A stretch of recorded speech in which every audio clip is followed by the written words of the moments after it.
দেখো বন্ধুরা, এটা আমাদের পঞ্চননতলা। দেখো, এটা অনেক পুরনো, আমার জন্মের আগেরকার। যাও, আমি ছোট থেকে এটা এরকমই দেখছি। তো আগে এরকম বাঁধানো ছিল না, তখন শুধু ওই গাছটা ছিল, এই গাছটার ওখানে একটা ছোট মন্দির ছিল, ওখানে পুজো হতো। পরে এগুলো এক একজন সবার মানত হয়েছে, এগুলো করে দিয়ে গেছে।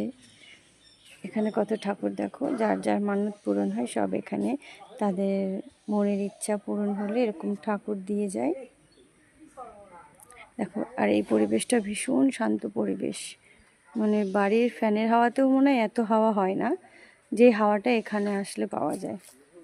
ভীষণ ভালো লাগে এই জায়গাটা দেখলে। দেখো চারিদিকটা কত সুন্দর। এখানে আবার এই যে চাষ হয়।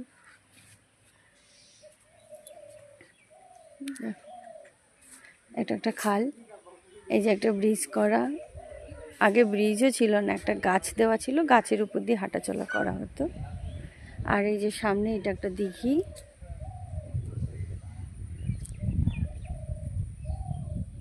দেখো এর চারিদিকটা কত সুন্দর, কত সুন্দর।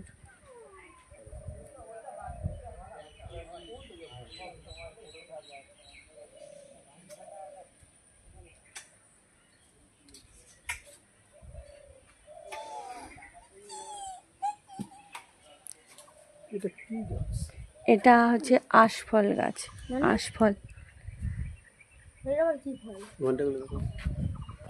এই দেখো, এটা হচ্ছে এখানে ওঠার প্রবেশ পথ। উঠে সবাই এই ঘন্টা বাজায়, বাজিয়ে যায়। আর এই যে এই গাছে প্রচুর ঢিল বাঁধা আছে, যার যা মানত থাকে গাছে ঢিল বেঁধে দিয়ে যায়। তো মানত পূরণ হলে সেই ঢিলটা আবার খুলে দিয়ে যায়।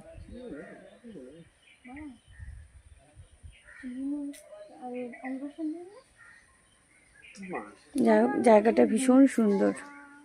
এটা হচ্ছে এই জায়গাটার নাম হচ্ছে পঞ্চননতলা। খুব জাগ্রত শিব মন্দির এটা। দেখো বট গাছটা কত বড়, ভীষণ বড় বট গাছ। তোমাদের কারোর যদি এখানে আসতে ইচ্ছা হয় এসো। এই জায়গাটার নাম হচ্ছে দেবক আর কুলিয়াগড়ের মাঝখানে দিকে। হ্যাঁ, আর মাঝখানে আছে। যদি তোমরা কেউ গাড়ি নিয়ে আসতে চাও তাহলে তোমার দেবকের ভেতর দিয়ে গাড়ি নিয়ে আসতে পারবে। ও তো কাউকে জিজ্ঞেস করবে পঞ্চননতলায় যাব, সবাই দেখিয়ে দেবে।